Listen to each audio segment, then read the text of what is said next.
Judge!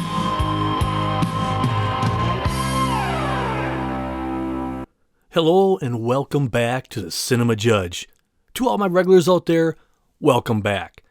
Now, if you're new to the show, let me briefly tell you what we do here at the Cinema Judge. The studios, they send us interviews, clips, on-the-set footage, and red carpet interviews. What we do is we put it together to make one giant infomercial. And then we present it to you, me being the judge, and you being the jury. You make up your own mind. We're not going to sit here and tell you to don't see this movie, don't do this because this actor. That's not what we do here at the Cinema Judge. We love movies and we like sharing movies with you. Here's the evidence. We all come from different paths. Who am I to tell you what to think? This is like a movie oasis. There's so much noise out there right now, and we have a lot of stresses. We all have stuff going on. This is a place where you can learn about one movie because we all want to spend our hard-earned money wisely. Because we all want the same thing, an enjoyable movie experience. Now, approaching the bench today, we have the follow-up to SHAZAM. This is SHAZAM, Fury of the Gods. And it stars Zachary Levi, who's reprising his role as the main character, SHAZAM. And new to the cast, the one, the only, the incredible Helen Mirren. I mean, if Helen Mirren's in the movie, I'm going to see it. She holds the screen. I think, hands down, almost everybody in the world likes Helen Mirren. There's nothing she can't do.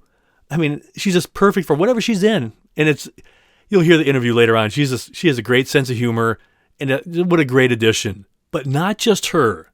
This movie also stars Lucy Liu and Rachel Zegler. They play sisters. And without giving too much away of the story, in a nutshell, here it is. Those three sisters were like the original people with all these powers. Unbeknownst to our heroes, SHAZAM and company, the powers that they got from the people that gave it to them, well, they stole it from these sisters, and all these sisters just want it all back.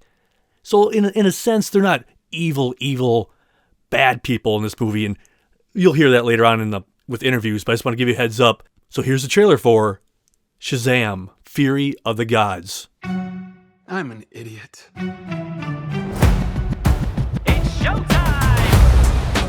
I don't deserve these powers, if I'm being honest. Like, what am I even contributing? Ow! There's already a superhero with a red suit with a lightning bolt on it. Aquaman is literally huge and he's so manly. And Batman is so cool. And I'm just me.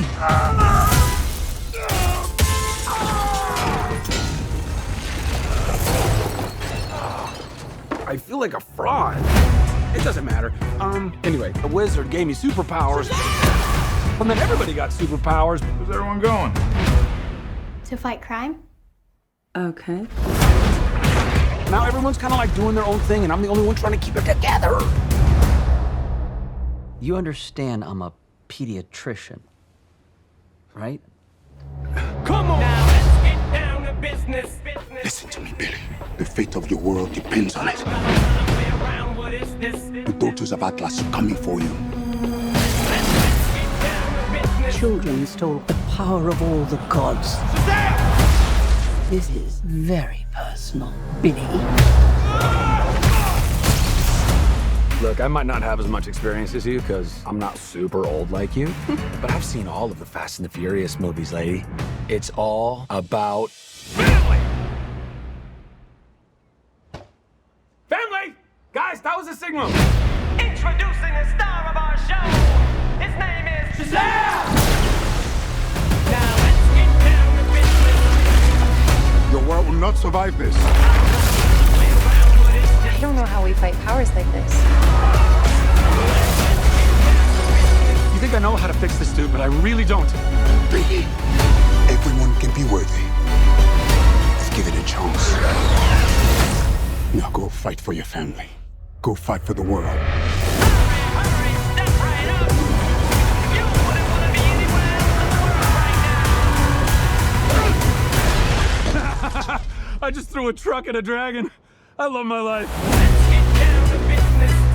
Let's get down to business. Can I get a witness?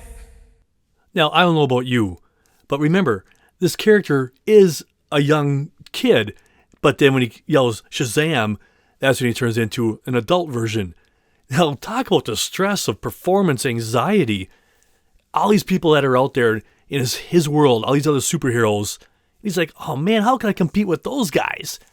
I mean, you could really get into his head and think, man, what would I do, especially at that age, dealing with all these superpowers and maybe the world at your hands.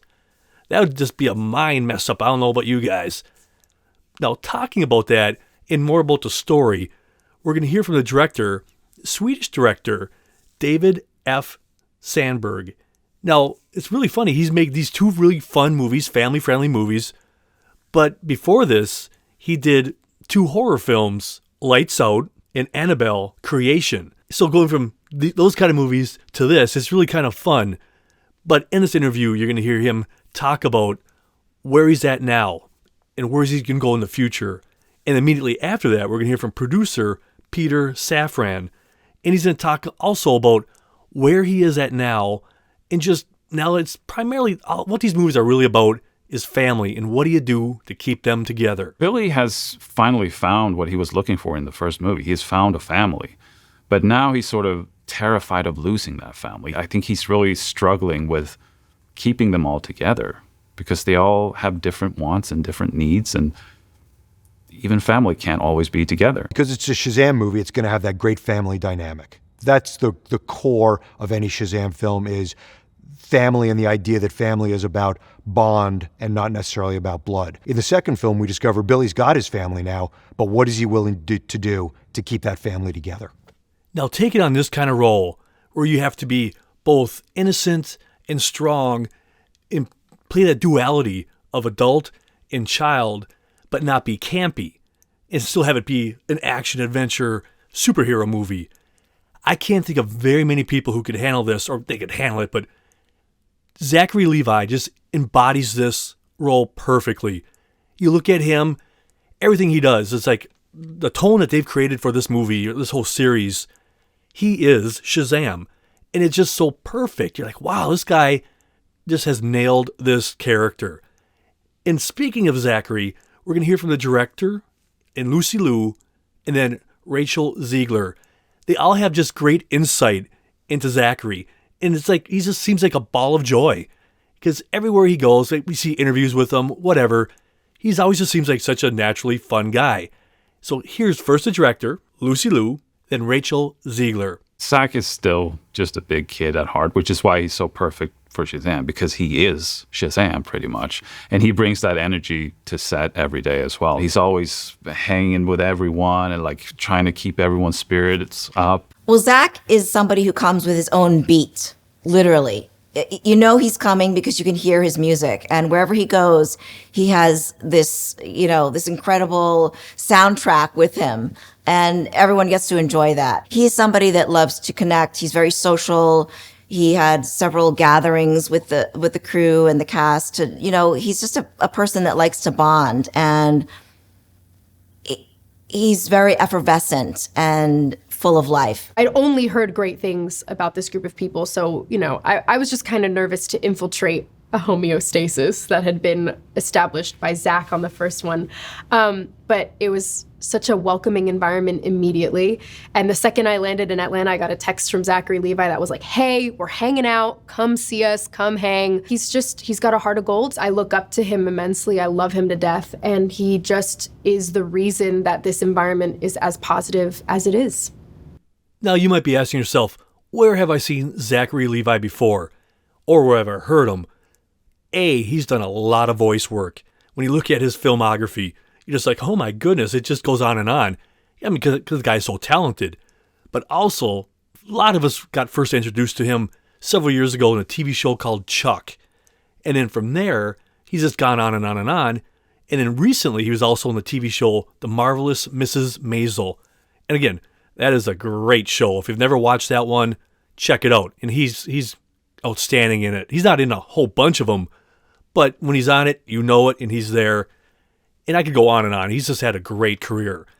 Now, coming up next, we're going to hear from him, and he's going to be talking about what we always think we could have been or what we'd want to be. And he talks about that, about the character, and we've all had that of what I could have been, should have been, or what I'd want to be. And immediately after that, we're going to hear from the director addressing that same kind of issue, and also about the feeling inadequate, not up to the task, and how much pressure that could, put on somebody. And then right after that, speaking of all that stress and inadequacies, we're going to have a clip.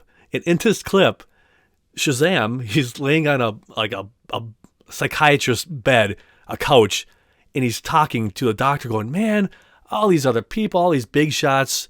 And he's just trying to get in his own headspace and talk about, man, I really need to get my stuff together because there's a lot of people counting on me. I think at the heart of it is it's that wish fulfillment. In everyone's life, at some point, we had dreams of becoming something like a superhero, whatever that is, some magical other than us that is stronger or faster or braver. Between David's direction, Henry's script, the incredible cast and crew that we had on the first and now on the second one, we're able to kind of come together to coalesce and create something that is all that wish fulfillment, but it's really entertaining, and it's got tons of heart and humor and charm and inclusivity and representation, and it's the whole deal. Billy is really struggling with finding his place in the superhero universe because he's not really sure what he's bringing to the table. He feels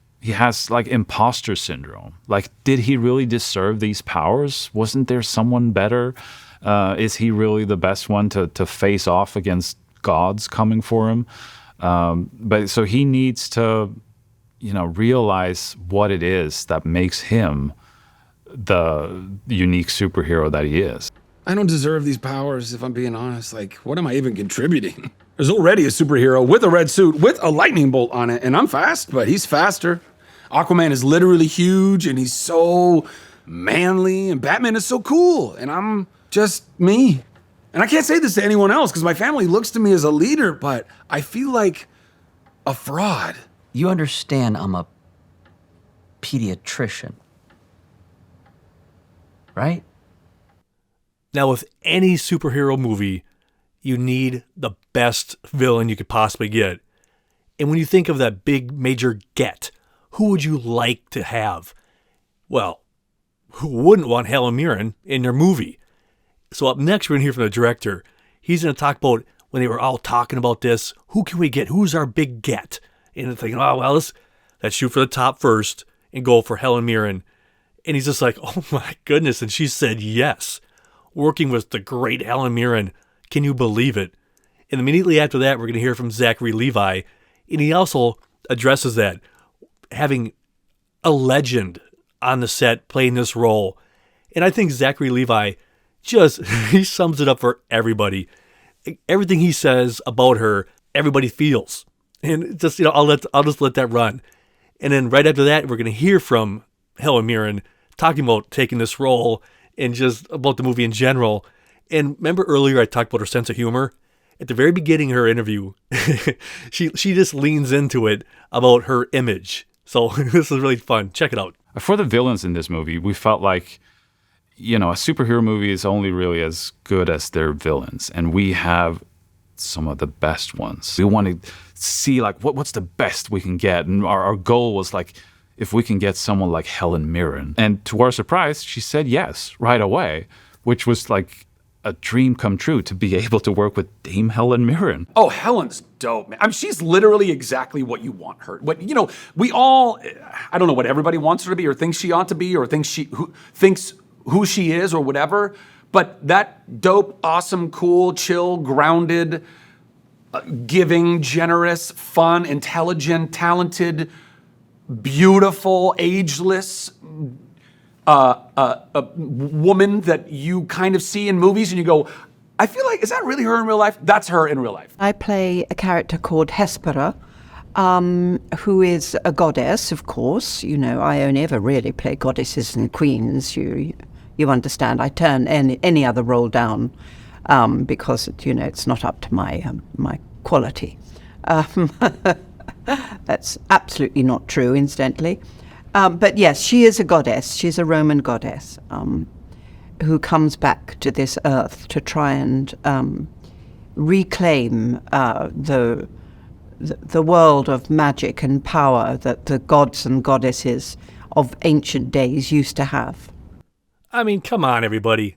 What would you give to talk to Helen Mirren, sit down in a room with her, and have a conversation? All of her skills, all her movies, everything she's been in. I would just sit back and say, I don't even have to say a word. Just talk to me about your career.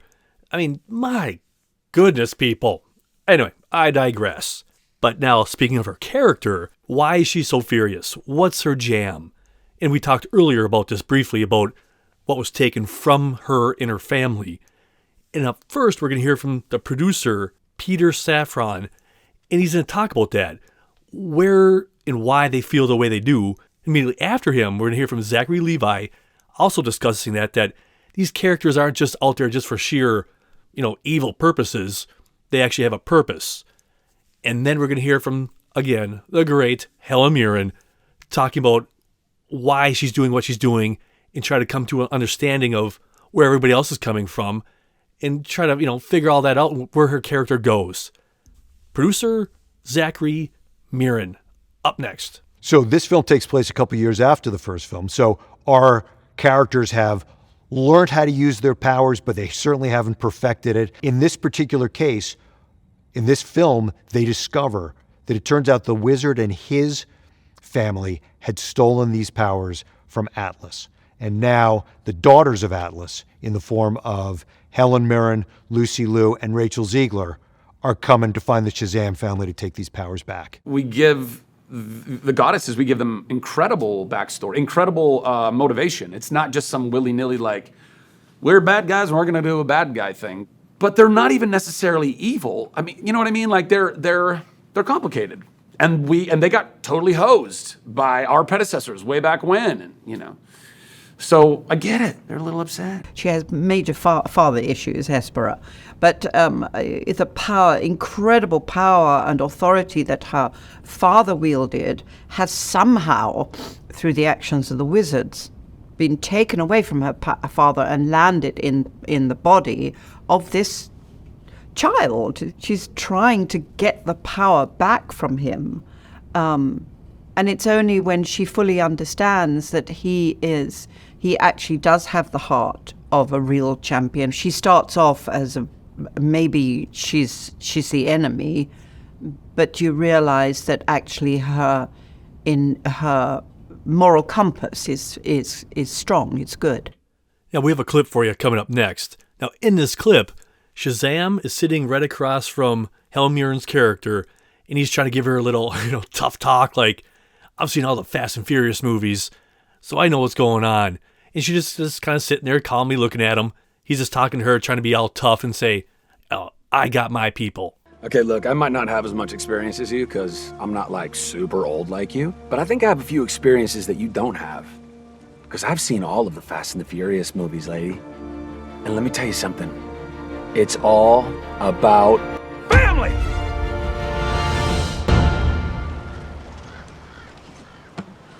Family! Guys, that was a signal. We practiced this like 12 times. Thank you. Forgot all about my family, didn't you, goddess? Now, as we said earlier, Helen Mirren is not the only villain in this movie. It also has another legend, Lucy Liu. I could go on hours talking about her great career, but just in a nutshell, look at these couple movies she's already been in. The Kill Bill series, Charlie's Angels, and the TV show Elementary. And that's just the tip of the iceberg. This woman is so talented and just brings so much energy to every role she takes on. And the director talks about that in some of her movies she can be so intense and just all in. But then in real life, she's just this kind person. It's just fun to hear somebody talk about that. And after the director talks about Lucy, we're going to have Lucy Liu talking and just talking about the story a little bit. And then we're going to have a scene. Now, in this scene, we have Lucy Liu and Helen Mirren. They're standing outside this jail cell. And there's a guy, sitting in there, obviously. And they're trying to, tell him, look at what you've done to us. The powers that you took. They're trying to make him confess or, say the word Shazam So while he's in the prison there, then she uses her powers to kind of shoom, bam, brings him right up to the bars and just starts, doing their thing. So the director, Lucy Liu, and then clip. With Lucy, she's kind of the main villain in the movie, and she's really intimidating, and that's what she does so well, like in so many movies she's been in. It's funny that she can be so menacing on screen because she's just lovely off screen. Like she was one of the most pleasant people I've ever worked with.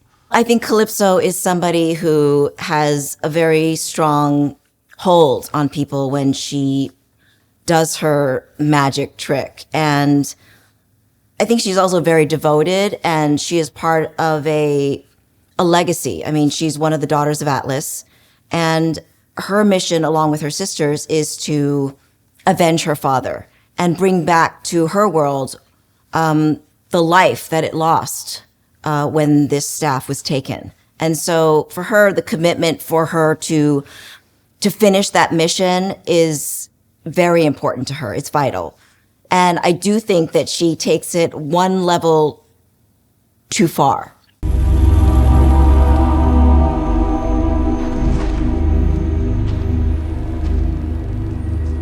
Magic. Impossible. This realm was sealed up from magic. Yes, after you ripped it from our father's very core. From every god in this realm. From me! Do you not remember what you took? What my particular power was? The power of elements. It was your hands that forged this staff for our father, and yours that will mend it. I told you. I would die before I help you.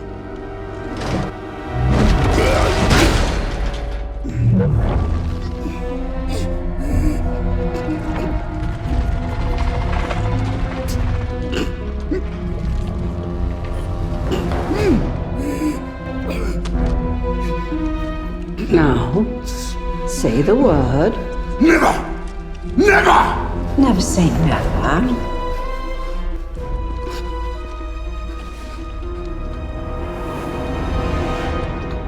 Say the word.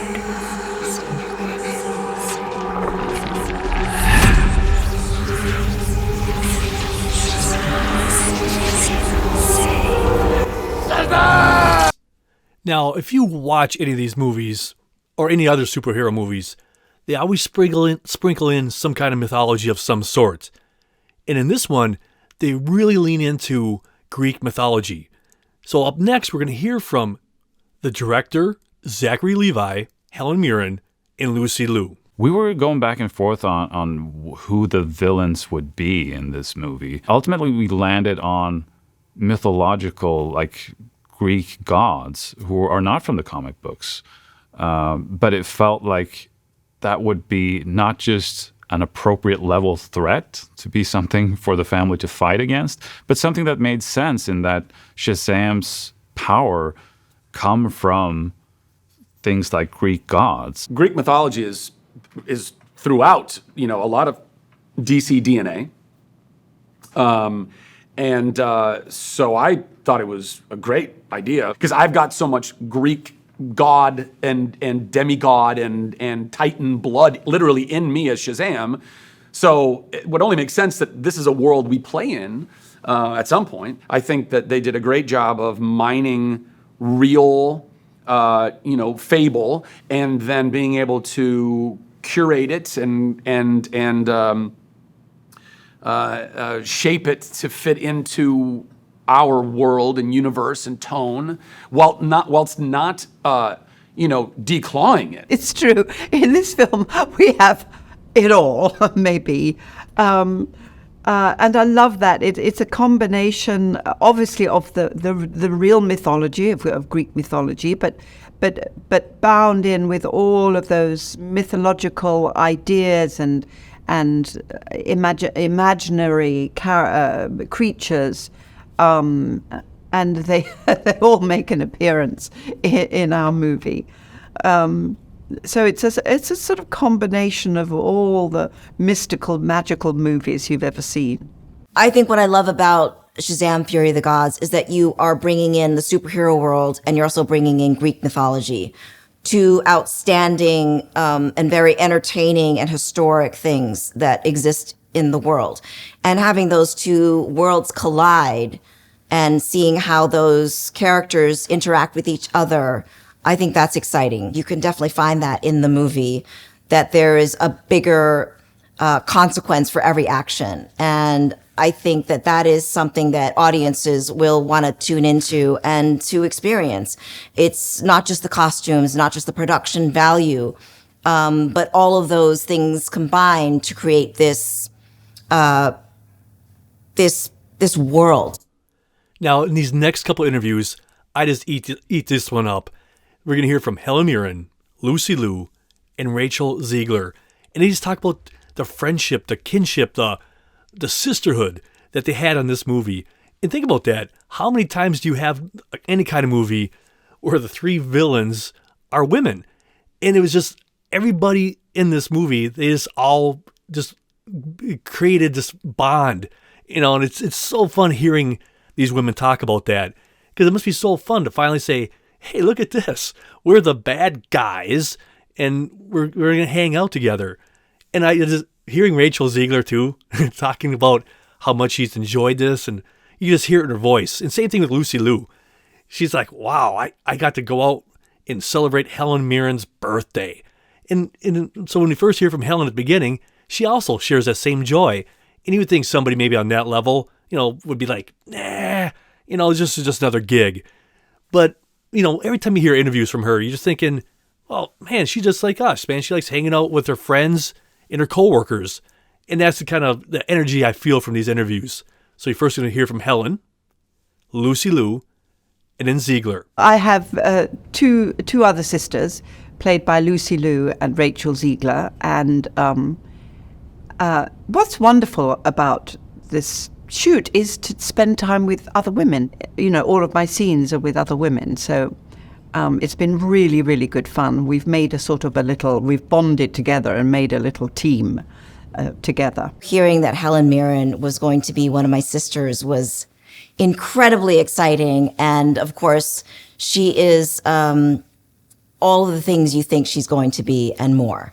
And having worked with Rachel, who is also my sister in the movie, we became very, very close. And as if we were sisters, we spent a lot of time together, and we were able to go shopping and celebrate Helen's birthday while we were there. It was fantastic. I mean, it was one of the highlights of my career. I mean, this whole cast is so tight-knit, and it's unlike anything I've ever seen before, where we just look after each other and we hang out on the weekends and we talk to each other when we're not at work. And it's such a beautiful relationship, and it's a beautiful environment that's fostered here at Shazam 2. I pinch myself daily. Helen, Lucy, and I have a group chat, and we go shopping, and we took Helen out for her birthday, and the fact that that's my life is pretty crazy.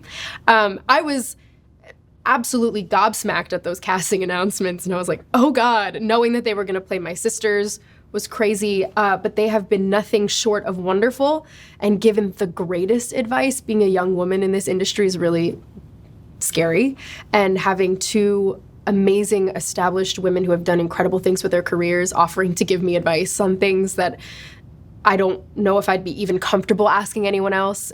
It's been such an incredible journey with them.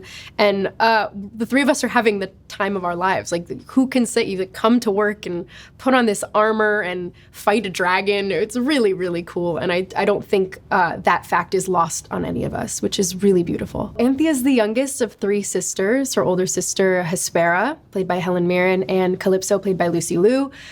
She's definitely the one with a golden heart. She's 6,000 years old, so she hasn't learned much about the world yet. And I think when it comes to the three of us being villains, Anthea is the most hesitant about villainous activity, and definitely finds herself leaning more towards heroic deeds. Now, just as you heard in that interview, Zegler was talking about her character Anthea and how she's having a little bit of struggles or having other ideas what to do with her powers. So we're going to hear from the director, and he's going to talk about that, talk about how that character starts seeing humans a little differently because she starts associating with humans more, and she starts thinking, maybe they're not all bad. So she talks about that a little bit, and she gets into the complexities that these villains have. It's not just simple this way or the other. And then we're going to hear from Lucy Liu, and she also, talks about that, about this. Every sister has a different ability, and then after a while, there's a little power shift as things start to move on. They start thinking for themselves. And then, after those interviews, I have a scene for you. But I have a slight struggle with this one all the time, because in this scene, there is really no dialogue. There's a lot of music and you hear background stuff. Because in this scene, Lucy Liu and Helen Mirren's character are in a museum, and they're standing by these staffs or these weapons of sorts. Helen Mirren grabs a staff, and then you hear her take a deep breath, and you see electricity flow over her. Then Lucy Liu's character, she grabs something else, and then she does the same kind of thing. She I have this power now. And then the security guards come after him, and she whispers something in one guy's ear, and then there's bedlam happening all over the place. And then another security guard comes up to Helen Mirren's character, and then she throws him in the air.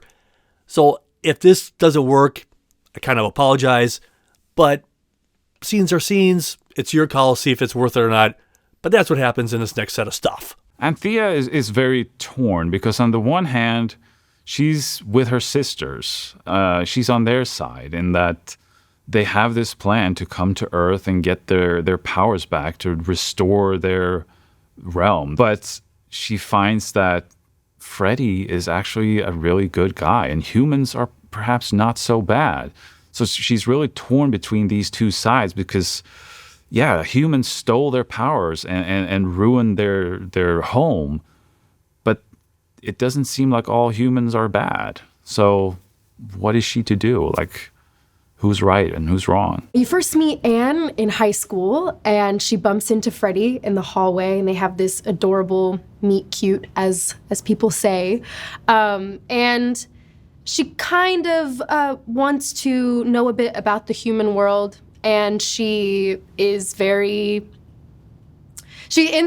has this connection with Freddy, and they hang out a lot, and they hang out on this rooftop, and that's when she realizes that Freddy is exactly who her sisters have been looking for, and she realizes that Freddy also has superpowers, and all of that comes crashing down in this pivotal scene. It's very exciting. It captured that same essence of heart and childlike wonder that the first one displays so beautifully, while also adding this new touch with Helen and Lucy and myself and our characters, and showing the complexity of being a villain. And I think the first one does that really well too, but the complexity of the villains in this one is so real, and the way that the three sisters are so different, and it brings this whole new element to this script, and I loved it instantly. I think the sisters have different specialties, and they have unique qualities that they bring to their family. And that's the wonderful thing. And I do think that what happens as the movie progresses is that, they take different sides. And when that happens, the power shifts. Which it normally does in any sibling rivalry. And I think that's a natural occurrence, which people can relate to. Unfortunately, when you have magical powers, it can get a little bit more dicey.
like I said, you have to let me know if I should keep doing that or not, because throughout this show, there's often times when there's a scene with no dialogue.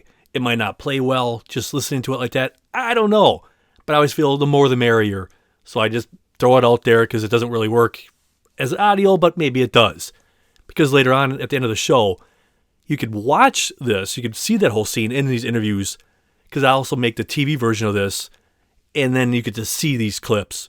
So at the end of the show, I'll show you that, or I'll give you that address so you could, in case you want to watch this show with the interviews and stuff, etc., etc.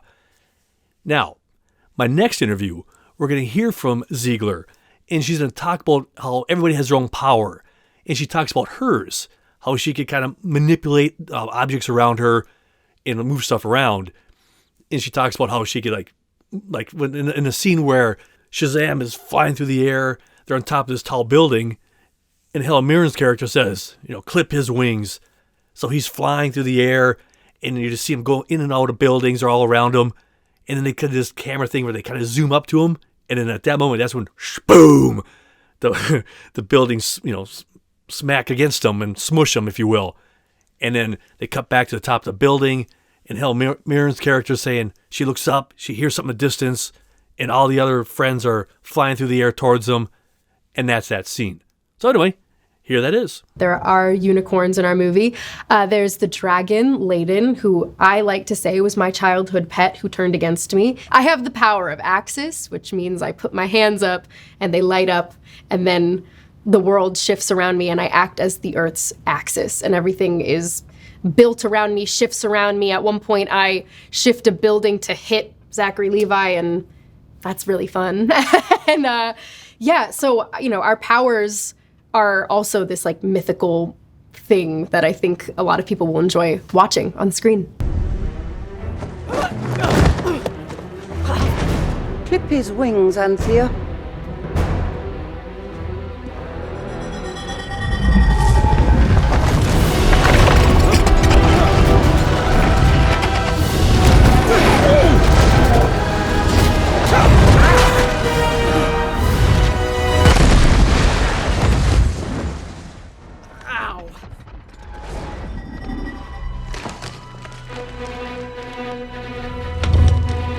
Wait. There are more. And as you heard, this movie is just action, creatures, everything's all over the place. And speaking about that, we're going to hear from Zegler, just talking about this movie just has everything you could possibly want. From, unicorns, dragons, you name it, it's happening. So we're going to hear from her talking about that. And then right after her, we're going to hear from Peter Safran, the producer, also kind of touching on that kind of stuff, that this movie has family, adventure, and all that good stuff. And then immediately after that, we're going to hear from the director talking about working with Peter Safran. I think he said for the third time now. Fury of the Gods has unicorns. It has the power of Axis. It has Helen Mirren. It has a lot of rooftops. It has Cooper Andrews stunt driving in a van. This place has everything. Honestly, it also has a lot of messages about family and how important your family and friends are. And this movie has just as much heart as the first one, if not more. So if you've never seen a Shazam movie, get ready for a whole lot of love and a whole lot of Helen Mirren kicking ass. And I think that's the best way to put it. Shazam! Fury of the Gods is definitely connected to the first movie tonally. It is a great family film. It's got all the humor that the first one had, but it takes the excitement and the action and takes it to a whole new level. We bring in new villains, we bring in new monsters, we bring in new threats. So it is everything you loved in the first movie, but it's just jacked up on steroids. This is my third movie now with Peter Safran, who's an amazing producing partner. And he's the type of producer who is actually on set the whole time. So he has all this experience and expertise in how movies are made and how to solve all the problems that inevitably comes up along the way. So he's a great collaborator and a great partner. Now, you just heard the director talking about Peter Safran, the producer. We're going to hear next from Lucy Liu. And what she talks about is very interesting. producers are rarely on the set all the time, because usually not all the time, people, but often producers are off site and they're dealing with other things, and they're just kind of like, telephoning in and saying, hey, what's going on? But not this guy. He's actually on the set, hands-on, and it's just really cool to hear her talk about that, how that really improves the whole atmosphere. I have to say that working with Peter Safran was one of the highlights as well. This is a producer that has a lot of things going on, but he was actively involved and there every day on the set. And I don't know that you find that to be the case in all the movies that are being shot. And I think that the quality of balance and of basically sanity that he brought to everything in, given the environment that we were filming in, really brought a great sense of protection and, loyalty. Now, when you do a second film, based on how successful the first one is, sometimes you get a really better budget and then you can go bigger and just mad crazy. And that's kind of like what happened with this, because Shazam was a great success. That first one really hit it out of the park. So on the second one, I think they got a bigger budget, and that's what the director talks about next. He talks about they're able to go bigger and just all in.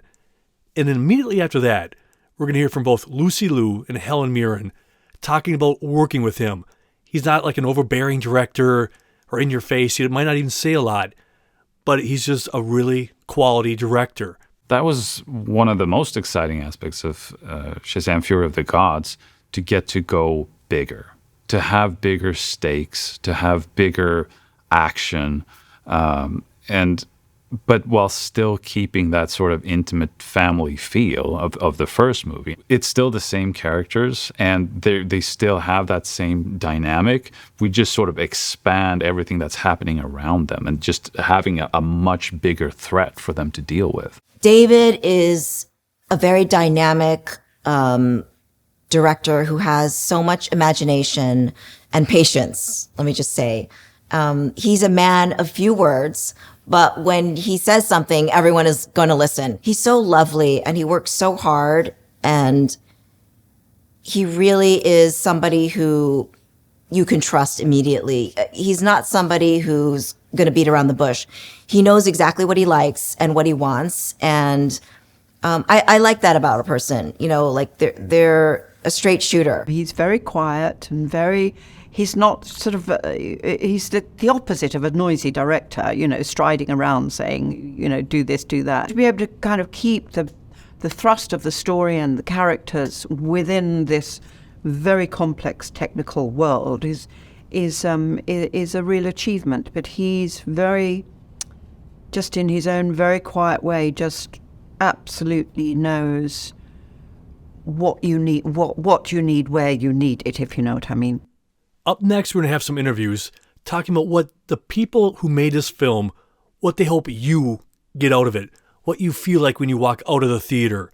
So you're first going to hear from Peter Safran, the producer, Zachary Levi, Helen Mirren, Zachary again, and then back to the director. It's just really cool to get inside of their heads of seeing what they hope we get out of this film.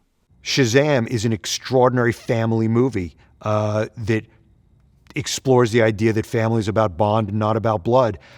It's got all the humor of the Gremlins and Ghostbusters and Goonies films, but it's also got the giant action that you expect and need from a big superhero movie today. It's got the heart and the comedy, and it's got the incredible action and characters. I hope that people feel inspired by it and they feel that love, because if nothing else, that's what I hope we're doing. That was one of the greatest things about the first movie, was hearing people walk out of the theater and they just felt better about life. They just felt lighter. They felt happier. There's so much that is wrong with this world right now. And we have opportunities as artists and as creators and as entertainers to help lift that burden just a little bit, man, just a little bit. They'll get Zach as Shazam, and that is an incredible pleasure. And then they'll get Jack Grazer as in his character as Freddy. The film is really about Freddy, and we have just such a brilliant, inventive, funny and very endearing actor in Jack playing that role. I hope that they'll get, a funny but very heartfelt film with incredible visuals just to enjoy. We've maintained all of that good, and we're just giving people a little bit more in these different areas and allowing the characters to continue to grow and change and evolve, and with these great, new guest actors that are completing our story, and they're so fantastic. So I think all of the people who have already seen and hopefully who have already fallen in love with the first movie, this is right up, right in line with why you, I think, hopefully enjoyed the first one. And to all the people who haven't seen the first one, go see the first one and then watch this. And then you'll know what I'm talking about. I think audiences will be very excited about this movie because not only do we have these massive set pieces and action and like just awesome sets and fights in the movie, but at the core of it, you have very unique characters and you have real emotions. And it's when you really care about the characters in a movie and you're invested in it, it just becomes such a stronger emotional impact. Now, like I mentioned earlier, if you want to watch the TV version of this so you can see the clips, interviews, and everything in between, either one, go to the City of Bloomington, Minnesota's cable access channel and watch it there. Just type in Cinema Judge, or go to bit.ly/Cinema Judge. And when you get there, several shows should show up. You can watch 24 hours a day on demand whenever you want. Now, I hope you enjoyed our in-depth look at SHAZAM! Fury of the Gods. Now, if you guys have any questions, comments, concerns, any way to improve the show, let me know. cinemajudge@hotmail.com. Or you can go to Instagram. When I'm there, I'm the Cinema Judge. You go to YouTube or any other platform that are out there. Shoot me a line. Let me know what I'm doing right or wrong, because I can't grow if I don't know. But now, it's one of my favorite parts of the show. This is when I thank you, the listeners, for taking time out of your busy life to listen to this show. So for everybody all around the world, I hope my voice finds you well. And I love hearing about how you listen to the show, whether it's sitting at home, driving your car, or even at night before you go to bed, you put it on play and just let it ride all night long. It's like having a night light for your ears. You get to hear about a movie all night long. Or some of you might even be listening 2 weeks from now, 2 months from now, 2 years from now.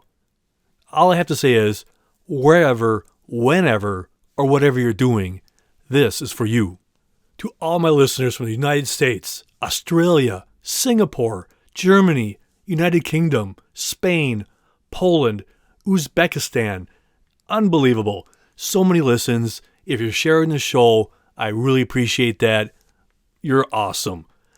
Minneapolis, Minnesota, Cincinnati, Ohio, Baldwin, New York, Sydney, South Wales, Liverpool, South St. Paul, Melbourne, Victoria, Atlanta, Georgia, Madrid, Morrisville, Pennsylvania, Georgetown, Texas, Eden Prairie, Minnesota, La Quinta, California, Valencia, California, South Hadley, Mass., Cottage Grove, Minnesota, Bay City, Michigan, Vargas, Minnesota, Atwood, Tennessee, Munich, Bavaria, Frankfurt AM, Maine, Hesse, and man, these two right here, oh man, KCYNIA, and then KUJAWSKO. Wherever that is, thank you so much.